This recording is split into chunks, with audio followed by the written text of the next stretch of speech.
সমন্বিত উদ্যোগ প্রতিরোধ করে দুর্যোগ, এই প্রতিপাদ্য নিয়ে পটুয়াখালীর জেলা প্রশাসনের আয়োজনে ও দুর্যোগ ব্যবস্থাপনা অধিদপ্তরের বাস্তবায়নে আন্তর্জাতিক দুর্যোগ প্রশমন দিবস উদযাপন উপলক্ষে র্যালি, আলোচনা সভা ও মহড়া অনুষ্ঠিত হয়েছে। সোমবার সকাল 9:30টায় দিবসটি উপলক্ষে জেলা প্রশাসক কার্যালয়ের সামনে থেকে একটি বর্ণাঢ্য র্যালি শুরু করে বিভিন্ন সড়ক প্রদক্ষিণ করে শুরুর স্থানে শেষ হয়।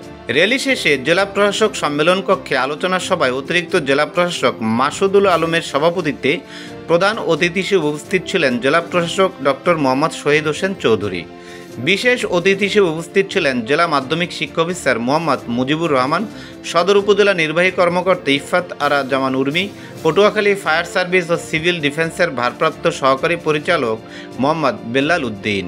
আলোচনা সভা শেষে দুর্যোগ ও দুর্ঘটনা মোকাবেলায় মহড়া অনুষ্ঠিত হয়।